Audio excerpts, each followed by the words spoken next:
Simula ang eksena at nakikita ni Taoko ang alaala ng batang babae na gumamit ng kapangyarihan ng tattoo sa kanya, na aksidenteng nabangga si Prinsesa Aryabata sa kalye.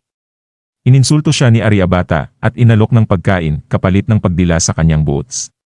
At habang handa ng sumunod ang batang babae, bigla itong umatake, ngunit agad naharang ito ni Aryabata.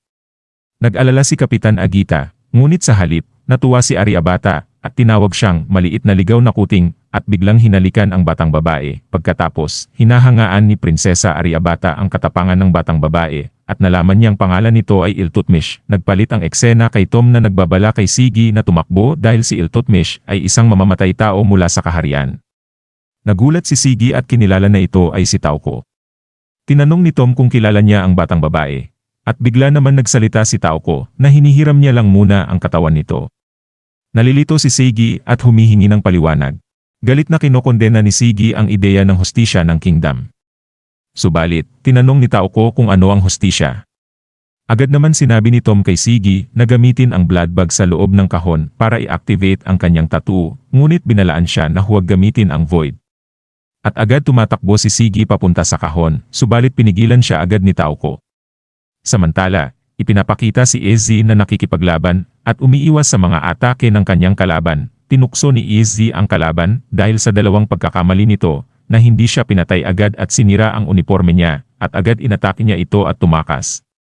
Nangako naman ang kalaban na papatayin siya sa susunod. Balik kay Siggy, nahihirapan siyang labanan si Taoko. Samantala, nagrereklamo naman ang batang babae sa loob ni Taoko tungkol sa malalaking melon nito. Samantala, napagtanto ni Siggy na kulang ang dugo para ma-activate ang kanyang tattoo at nagtataka kung kailangan ba niya ng mas marami. Naghintay si Siggy ng tamang oras at nang umatake na nga si Taoko, matagumpay na na-activate ni Siggy ang kanyang tattoo sa paghawak nito sa dugo ni Tom sa payong at nagdesisyon na hindi na magpipigil. At kahit na nababasa niya ang mga atake ni Taoko, nahihirapan naman siyang kontrolin ang sarili niyang lakas at nasaksak siya ni Taoko. Sinabi ni Taoko na walang kwenta ang paggamit sa katawan na ito. Samantala, galit naman na inutusan ni Siggy ang kalaban na umalis sa katawan ni Taoko. At tinawag siyang duwag. Sagot ni Taoko, hindi ito takot kundi lakas at gusto niyang malaman ang kanyang ideya ng hustisya. Ipinahayag ni Taoko na ang hustisya ay nagtatagpo sa dahilan at batas na hinuhubog ng paniniwala, otoridad. At inilalapat niya ito ayon sa kagustuhan ng prinsesa. Biglang sumigaw ang tunay na Taoko sa batang babae na kumokontrol sa kanya, kinokondena ang pagpatay at sinasabing hindi ito hustisya. Mariing tumutol si Taoko, ipinahayag ang kanyang malalim na koneksyon kay Siggy, tinawag siyang bayani at prinsipe, at hiniling na ibalik ang kanyang katawan upang matulungan siya. Agad naman, nawalan ng kontrol ang kalaban, kaya nagawa ni Tom na i-activate ang kanyang tattoo. Sinabi ni Tom kay Siggy na umatake, at pinilit ni Siggy na umatake kay Taoko. Ginamit ni Tom ang kapangyarihan niya para hilahin ang kalaban mula kay Taoko. Na isang Brahmin mandirigma na tinatawag na Schrodinger's cat, subalit agad, inatake ng batang babae si Tom, pero pinigilan siya ni Siggy. Galit si Siggy at inactivate ang kanyang tattoo, ngunit nawalan ng kontrol. Sinubukan ni Tom na pigilan siya. At habang inatake ng batang babae si Siggy, biglang pinigilan ni Taoko si Siggy, na nagdulot ng pagkakamali sa paggamit sa Void Maker, at nakatakas ang kalaban. Samantala, pagbalik ni Izzy, napansin niyang may kakaiba sa bahay nila. At biglang lumitaw si Tom at nagtanong kung tinarget din ba siya ng mga kalaban. Samantala, lumapit naman si Taoko kay Siggy, nag-aalala at hinihingi ang paliwanag ng mga nangyari. Humingi ng tawad si Siggy, at pinatawad naman siya agad ni Taoko. Kinabukasan, tinuruan ni Izzy si Siggy lumaban. At habang nakahiga si Siggy sa sahig matapos matalo, sinabi ni Izzy na mabilis siyang nag-adjust pero dapat itigil ang pag-atake gamit lamang ang grapples. Dahil madaling hulaan ang mga ito, namangha naman si Taoko at sinabing hindi pa niya nakitang natalo si Siggy maliban sa kanyang lolo. Habang hinihingal, tinanong ni Siggy si Izzy kung paano ba talaga ang tamang paggamit sa kanyang tattoo. Ipinaliwanag naman ni Izzy ang mga teknik kapag aktibo ang kanyang tattoo.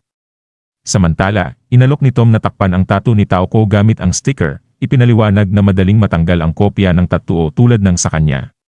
At nagulat si Siggy sa ginawa at sinabi ni Tom, nagulat si Siggy at tinanong kung natatanggal ba ang mga tattoo. At ipinaliwanag naman agad ni Tom na espesyal ang tattoo ni Siggy at iba sa kanyang kopya na madaling matanggal at nakakagambala sa iba pang supernatural na kakayahan. Subalit, biglang tinanong ni Siggy tungkol sa tattoo ni Izzy at kinumpirma niya na orihinal ito pero hindi kasing espesyal ng kay Siggy. Subalit, nang magtanong si Siggy tungkol sa tattoo ni Tauko, inamin ni Izzy na wala siyang nakitang katulad pa nito. Ipinaliwanag ni Tom na limitado ang saklaw ng kapangyarihan ng tattoo. At sinabi ni Izzy na dapat wala na sila sa saklaw ng Sealed Girl, pero ang tattoo sa noo ni Tauko ay tugma sa mga umatake. Napaisip si Tom at sinabi na marami pa silang kailangang matutunan. Tinanong ni Siggy kung bakit may gagamit ng tattoo nang hindi naiintindihan ang mga kahihinatnan. Subalit sinabi ni Izzy na pinalabas din ni Siggy ang kapangyarihan ng kanyang tattoo nang hindi nag-isip. Ipinaliwanag ni Siggy na nawala ang kontrol niya dahil napakabilis ng mga pangyayari. Tinawag siya ni Izzy para tingnan ang isang test subject mula sa nabigong eksperimento na mag-graft ng triggerless tattoo.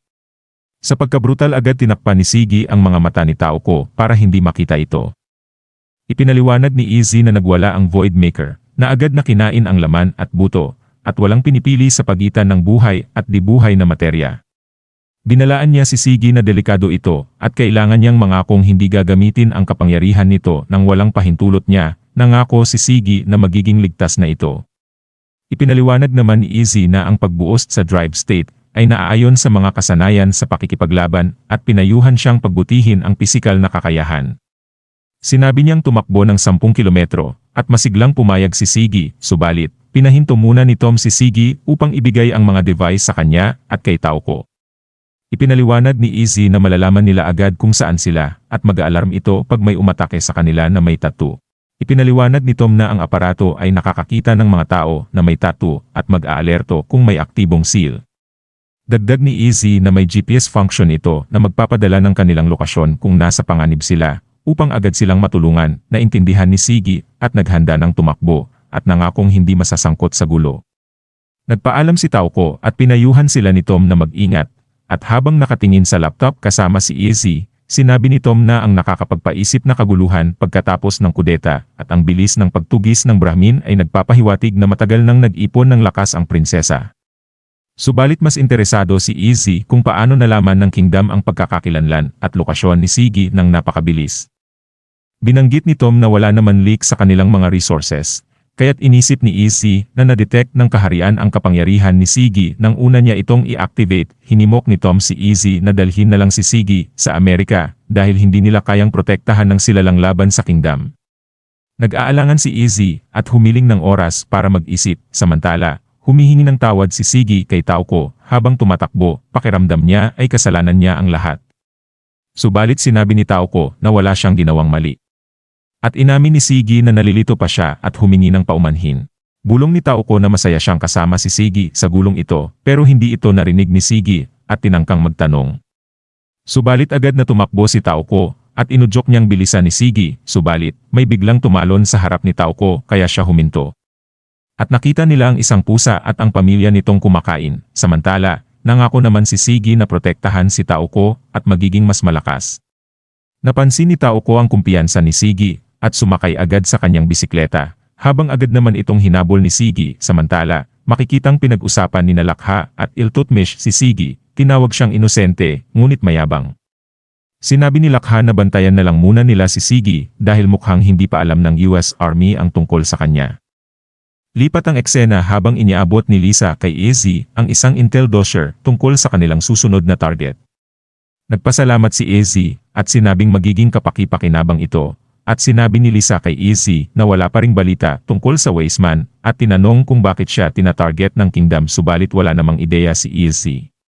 Binanggit ni Lisa na may nakita silang mga bata sa tirahan ni Izzy at sinabi naman ni Izzy na mga kaibigan lang niya ito sa online gaming. Ipinabatid ni Lisa na matibay na ang pamumuno ng prinsesa pagkatapos ng kudeta at nagdesisyon na ang Pentagon na maglaan ng karagdagang resources sa kanilang misyon. Hinimok niya si Izzy na magbahagi ng lahat ng intel at iwasan ang personal na agenda. Tiniyak ni Lisa kay Izzy na hindi siya inaakusahan ng pagtatago ng anuman, ngunit hinimok siyang sabihin kung may nalalaman siya sa anumang delikadong bagay o pangyayari bago mahuli ang lahat. At dito na po natatapos ang yugtong ito. Maraming salamat po. Mag-like at subscribe para sa susunod na kabanata. Hanggang sa muli.